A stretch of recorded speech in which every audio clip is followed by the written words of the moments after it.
Welcome to tonight's very special gathering. I can't tell you how excited I am about this evening's concert. Culmination is the word that comes to mind when I want to sum up tonight what's going to go on and what has been going on. A culmination of hard work and lots of time is what you're going to experience tonight. And I do mean to experience it in a whole bunch of ways, both audioly and visually, and just a really cool time. But before the first musical note is even sounded, I want us all to recognize, first of all, our stage manager, Ben Higginbotham.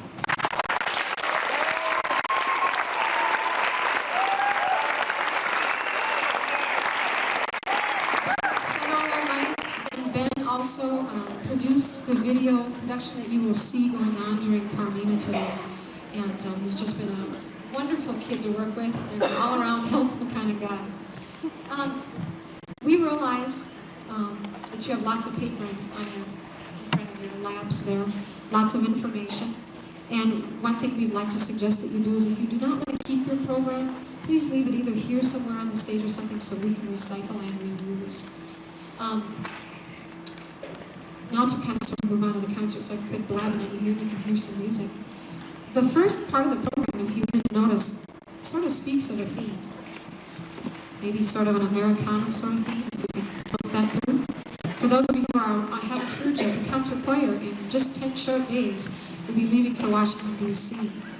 And from the inception of this plan, the Executive Council, parents, students, and I were committed to raising enough funds so that all students who wanted to go could go. Money would not be a deciding factor on whether or not a child participates in the tour. And with the help of all these students that you see up and down the aisles, parents, and area businesses, our dream has come true. Please allow me just a moment to publicly thank the following contributors to the Scholarship Fund. Farmers Insurance Group, $350. Administrative Services Building, $50. Anonymous Parent Donations, $550. Life Touch Incorporated, $150. There were countless other businesses that donated items to the 50s fundraiser and Madrigal dinner. And lastly, but not least, a wonderful auditorium sound system. Well, thank you all. The EPHS boosters have been more than generous to the music department. They served over 130 students, all these students that you see, and then the wind ensemble when they get here. They served us a special breakfast at an early morning rehearsal of Carmina several weeks ago. They are responsible for tonight's reception following the concert that you are all welcome to, and they helped us purchase garment bags so that we could take our robes to Washington, D.C. in a protected manner. So if we can have a round of applause, please, for all these performers. These kids that you see, their work, actually their own work, put at least half of the scholarship fund together.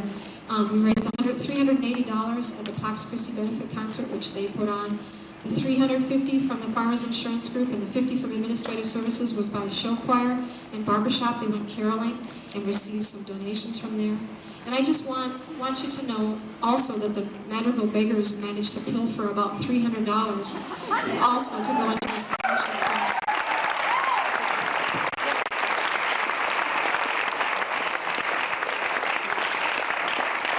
I think this speaks very clearly and obviously of these students' unselfishness and their desire to work hard. Together, let's begin tonight's culmination concert by standing and singing the Star Spangled Banner together.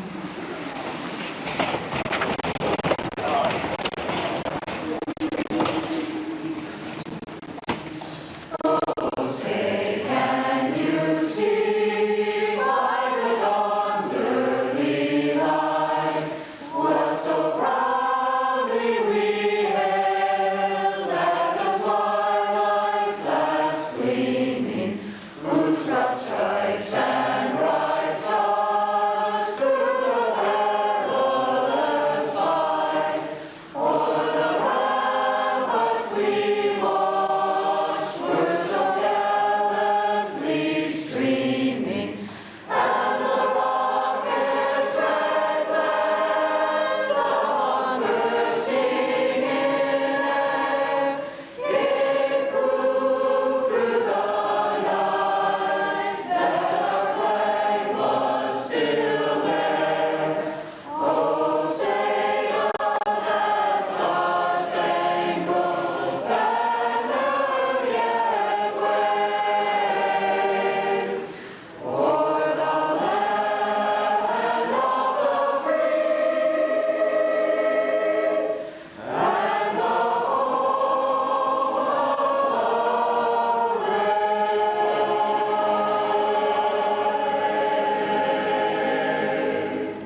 The students wanted me to thank parents in particular for helping to make our dream of getting to DC true.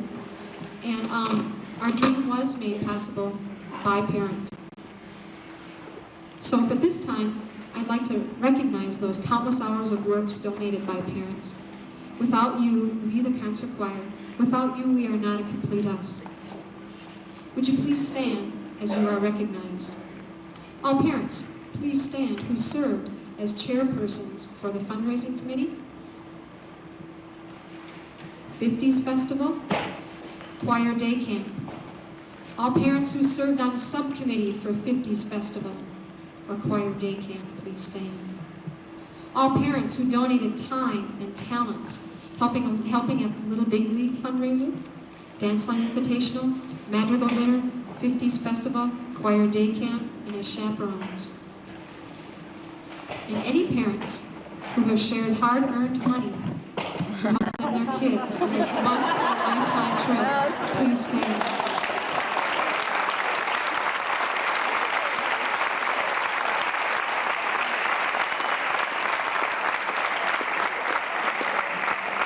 And the kids decided the best way for us to thank you is in a song, so the barbershop has a special tribute to you. Thank you, Mommy, thank you, Daddy, thanks to all those who made our dream come true. Thank you, Mommy, thank you, Daddy, thanks to all those who made our dream come true.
coming, Father Ray, run 300,000 more from Mississippi's winding stream and from New England's shore. We leave our plows and workshops, our wives and children dear, with hearts to fill for utterance, with all a silent tear. We dare not look behind us, but steadfastly before. We are coming, Father Ray, run 300,000 more. We are coming, coming, our union to restore. We are coming, Father Ray, run 300,000 more. 300,000 more. If you look across the hilltops that meet the northern sky, the moving line of rising clouds to reach the vacant sky. And now the wind and instinct to the cloudy veil of sky, and float aloft our spangled flag in glory and in pride. And bayonets in the sunlight gleam and dance their music pour. We are coming, Father Ray, run 300,000 more. We are coming, coming, coming, coming, our union to restore. We are coming, Father Ray, run 300,000 more. 300,000 more. If you look along a valley, where the growing harvest shine, you will see our sturdy forests transforming into vine. And children run and roll as they are holding at those leaves, and learning how to read and sow against their country's needs.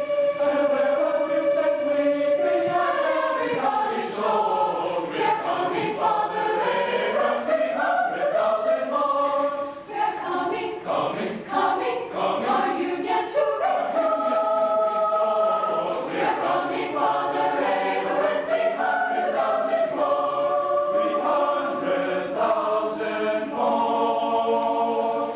We are coming, coming, our union to restore. We are coming, Father Ray, run 300,000 more. 300,000.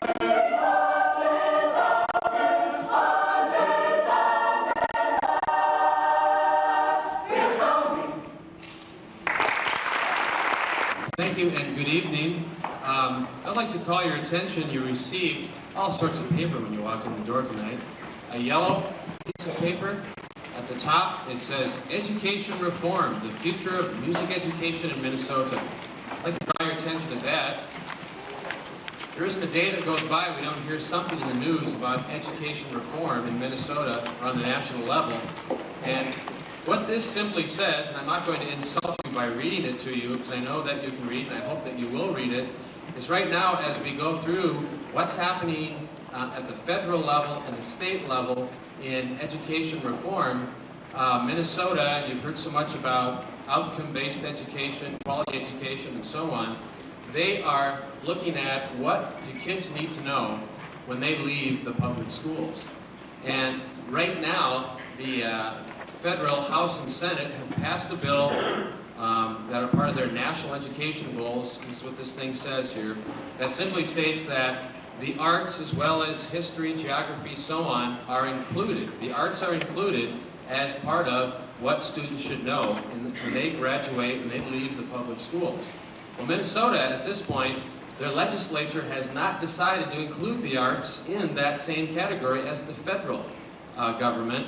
What that means to us and our concern, the reason to bring it up to you taxpayers tonight, is that if they don't include it along with the same goals that the federal government has already adopted, that what could happen is that what we currently have in terms of the funding for the arts and music in the schools could change, because if the present rules are adopted by our state legislature, that means that school districts could withdraw some of the funding that they currently have set aside for the arts based on what this fund for this, these current statements are, how they read, I should say, at the state legislature. So please read this document. We need your help to respond to our congressional people at the state level to let them know that we want the arts included in graduation outcomes, and it's all stated a lot better than I'm saying right here on this document. So, thank you. And I'm going to ask Gay Schmidt to come forward at this time.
Welcome to an evening of Carmina Burana. My name is Rolf Olson, English and theater teacher here at Eden Prairie High School, and I'll be your narrative host for this evening's performance. During this quarter, the concert choir and wind ensemble have teamed together with the English and German departments to learn about and present Carmina Burana.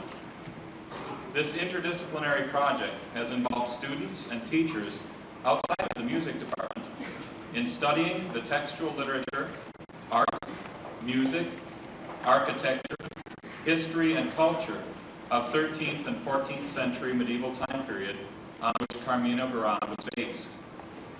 Carmina Burana is a significant piece of music literature written in 1936 by German music educator and composer Karl Orff. It was originally scored for a large orchestra and large chorus in 25 movements. This evening, you will hear 12 movements, combining instrumentalists and vocalists, performing a dramatic cantata that paints a picture in sound of immense excitement. Karl Orff's text was drawn from a famous 13th century collection of songs and poems that were discovered in the German monastery of Burana, hence the Latin name Burana, which translates into Songs of Burana. These songs were written in a mixture of medieval Latin and French by wandering students, minstrels, vagabond poets, and runaway monks, the rascals, artists, and dreamers who stood just outside of respectable society. Their poems are in praise of nature, love, the joys of the tavern, and the free life. Yet they contain also an undercurrent of protest against the cruel fate of those who do not conform or fit in.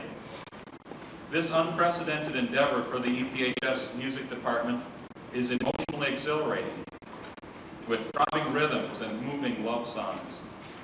Exposure to this work as a performer or an audience is sure to rouse the humanness of each of us. Before we begin, here are your final instructions. If you've not already done so, please read the program notes.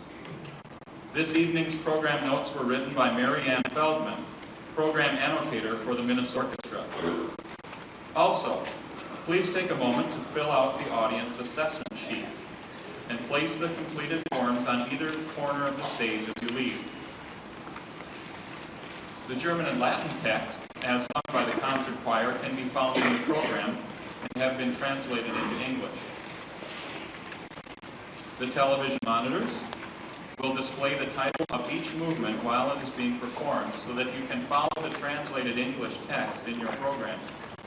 The 12 movements of Carmina Burana that you will experience this evening are divided into 5 sections: introduction, 3 sections of body, and conclusion. I will introduce each section, but hold your applause until after the conclusion of the performance, please. The introductory section is titled Fortune, Empress of the World. It opens with a passionate outcry against the unknown force that governs the destinies of all of us. The opening 2 movements that make up this section refer to our modern day Lady Luck and invoke the somber question, what is our destiny? Once again, welcome to an evening of Carmina Burana featuring the concert choir and wind ensemble of Eden Prairie High School. And please join with me in welcoming to the podium our conductor, Julie Cantuck.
first section of the development of the body of the piece is titled In Springtime. This section includes 5 movements. The God of Love is Everywhere, and Behold the Spring. Here Carl Orff paints a picture in sound that points to the beauty of life and springtime. In Springtime continues with an instrumental dance entitled On the Lawn.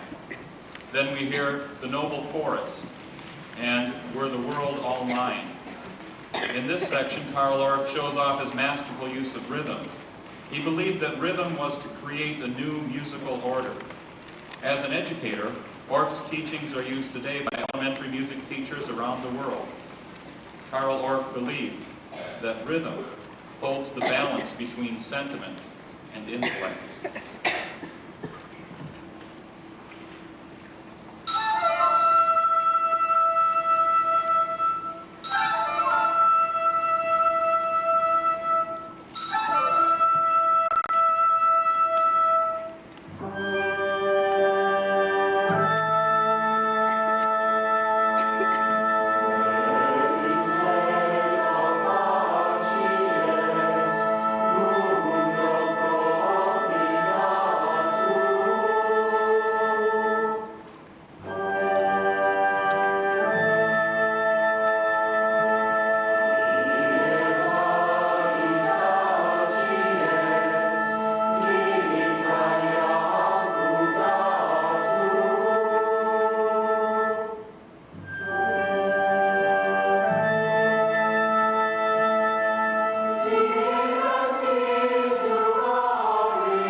The second section of the development of the body of Carmina Burana is entitled In the Tavern.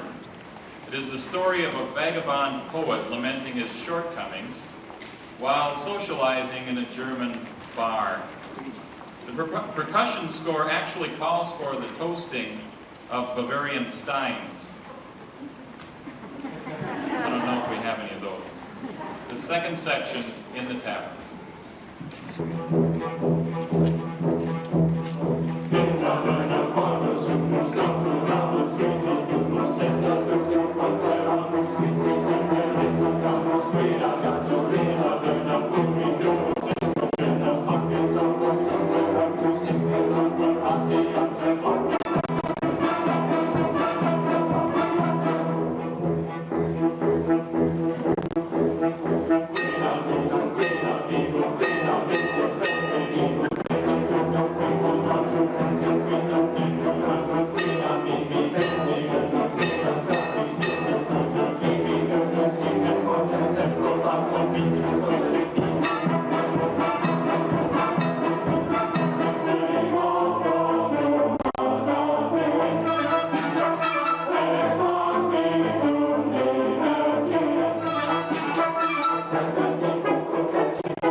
The third section of this portion of Carmina is In the Court of Love. No wonder after a rousing time at the tavern.